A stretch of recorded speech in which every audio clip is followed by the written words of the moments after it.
New city story. साल 1918। लगभग 4.5 सालों से पहला विश्व युद्ध चल रहा था। अब गोलियों की आवाजें थोड़ी कम आने लगी थी। आसमान थोड़ा कम काला था। शायद वो तोपें अब ठंडी हो चुकी थी। लगने लगा था कि अब ये युद्ध अपने अंतिम पड़ाव पर था, या यूं कहें कि रुकने ही वाला था।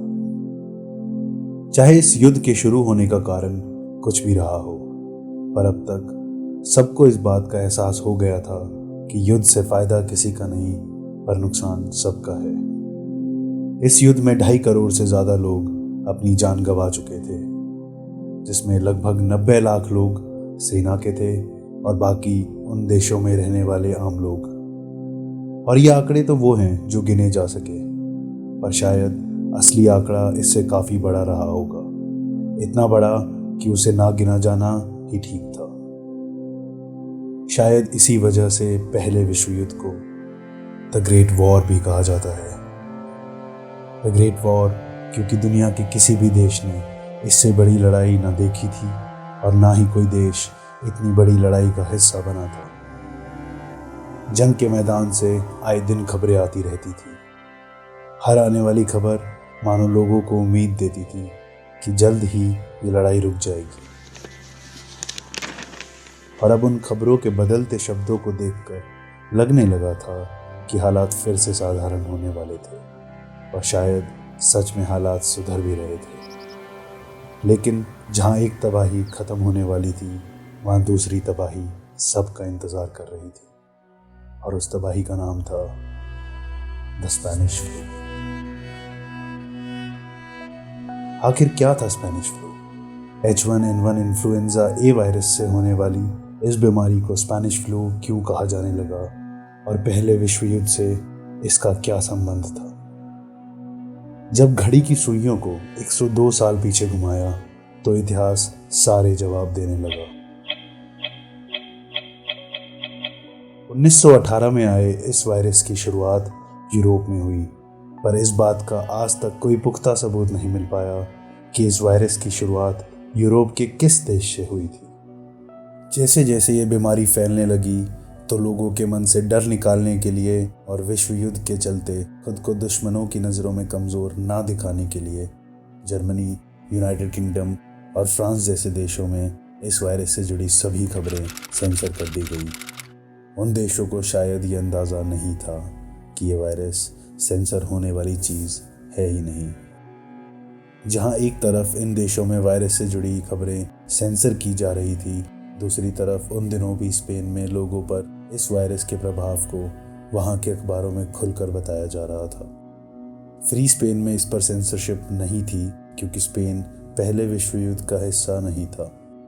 जब स्पेन की खबरों में बताया गया कि किंग अल्फोंसो 13 भी इस फ्लू का शिकार हो गए हैं, जिसके कारण उनकी मौत भी हुई, तब ये बात आग की तरह फैलने लगी और ऐसा माना जाने लगा कि इस वायरस का सबसे ज़्यादा असर स्पेन में है। इसलिए इस वायरस को द स्पेनिश फ्लू नाम दिया गया। पर सच ये था कि दूसरे देशों में लोग वायरस का शिकार थे और हकीकत सेंसरशिप की। यूरोप के देशों में इस वायरस का आतंक इसलिए शुरू हुआ क्योंकि पहले विश्व युद्ध में हिस्सा लेने वाले लगभग सभी देश यूरोप के ही थे। 90% से ज़्यादा सैनिक भी यूरोप के थे।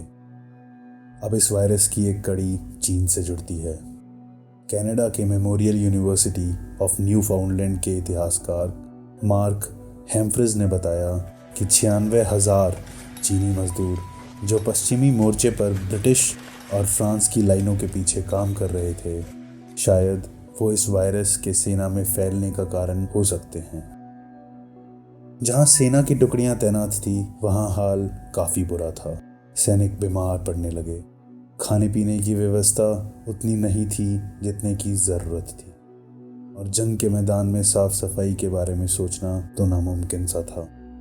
सेना के छोटे छोटे टेंट्स और उसमें क्षमता से ज़्यादा लोग। सैनिक अब बीमार पड़ने लगे, और जहां उन बीमार सैनिकों को रखा जा रहा था, उन कैंप्स में साफ सफाई का कोई प्रबंध नहीं था।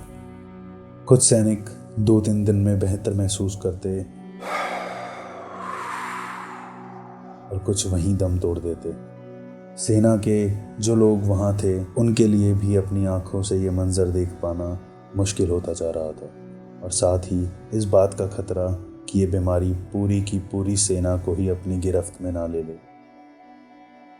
और तब वो दिन आया जिसका पूरी दुनिया इंतज़ार कर रही थी, शायद सबसे ज़्यादा सेना के वो लोग। पहले विश्व युद्ध को रोक दिया गया। जैसे जैसे पहले विश्व युद्ध से जुड़े सेना के लोग अपने घर लौटने लगे, वे अपने अंदर छुपा हुआ वायरस भी लेकर गए, और लौटते ही कुछ दिनों के अंदर वे सब बीमार पड़ने लगे। धीरे धीरे वायरस उनके गांव और शहरों में फैलने लगा, और वहाँ के आम लोग जो अभी पहले विश्व युद्ध के सदमे से निकले ही नहीं थे, उन्हें अपनी जान से हाथ धोना पड़ा।